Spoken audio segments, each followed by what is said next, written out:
In the capital city of Ouagadougou in Burkina Faso, the Mémorial Thomas-Sankara is more than a simple monument. It is a powerful expression of memory, legacy, and national identity.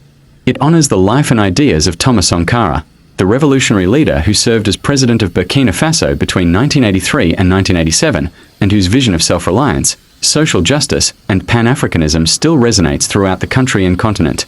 Thomas Sankara assumed power in August 1983 and immediately embarked on what he termed the Révolution démocratique et populaire. He moved swiftly to change the country's name from Upper Volta to Burkina Faso, the land of upright men, in December of that year, and launched reforms in education, health, women's rights, and anti-corruption. On the 15th of October, 1987, while still in office, he and 12 of his closest companions were assassinated in a coup d'état. The memorial stands on the very site of his assassination, the former headquarters of the National Committee for the Revolution, also known as the site of the Conceal de l'Entente in Ouagadougou. The design of the memorial, including the mausoleum portion, is led by the internationally renowned Burkinabe architect Francis Kier of Kier Architecture, who won the Pritzker Architecture Prize in 2022. The architecture seeks to reflect the values that Sankara championed: locally sourced materials, community participation, passive cooling, in response to the hot Sahel design context, and a layout that invites both reflection and public gathering. For instance, the mausoleum is built with laterite and clay bricks sourced locally, echoing the earth-based building traditions of the region. The building is oriented to harness prevailing winds and sunlight, reducing the need for active cooling systems. Symbolically, the 13 tombs, Sankara plus 12 companions, are arranged concentrically, each beneath its own skylight, so that over the course of the day sunlight moves through the space marking time, memory, and absence. The broader memorial park is planned to include an 87-meter tower, a symbolic reference to the year 1987, a museum and media library, exhibition spaces, public promenades, restaurants and shops, designed not just as a site of mourning but as a living site of civic education and cultural transmission. The memorial restores dignity to the place of Sankara's death and transforms it into a site of hope and collective memory. What was once a site of violence becomes one of pilgrimage, learning, and public gathering. As one article put it, the site was once a place of fear. It has now been transformed into a space of encounter and recreation that fosters remembrance, respect, and hope.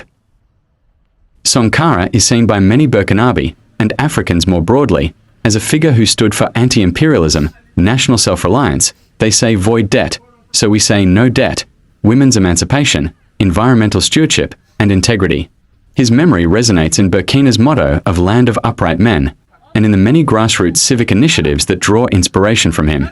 In current Burkina Faso politics, the memorial takes on layered significance. The government and public discourse frequently reference Sankara's legacy as a source of national identity, unity, and moral leadership, especially in times of instability and security challenges. The memorial thus serves both as a tribute to a past leader and as a message about the country's direction and sense of self-worth. For visitors, local, regional, and international, the memorial offers a tangible way to engage with Burkina Faso's modern history, political culture, and architectural innovation. As noted on tourism-oriented sites, the attraction invites people to discover the legacy of Thomas Sankara, his vision for a united and self-reliant Africa. Moreover, the site-specific architecture, laterite bricks, passive ventilation, sunlit interior spaces, makes it of interest to those curious about modern African architecture and sustainable design. The Mémorial Thomas-Sankara stands as a physical and symbolic fulcrum, linking past, present, and future. For Burkina Faso, it is a reaffirmation of national identity under the name the revolution chose, Burkina Faso, and a memorial to one of its most radical and transformative leaders. For Africa more broadly, the site emphasizes themes of self-determination, anti-corruption, environmental care, women's rights, and Pan-African solidarity.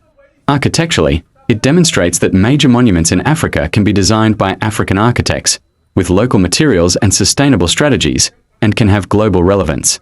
Politically and socially, it offers a space for collective reflection, not just on a hero but on a vision.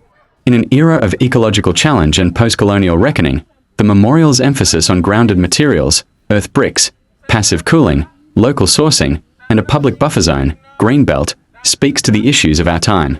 The design is not just retrospective but forward-looking. If one is to visit one place in Burkina Faso that encapsulates history, national identity, architecture, and memory, The Mémorial Thomas-Sankara in Ouagadougou is it.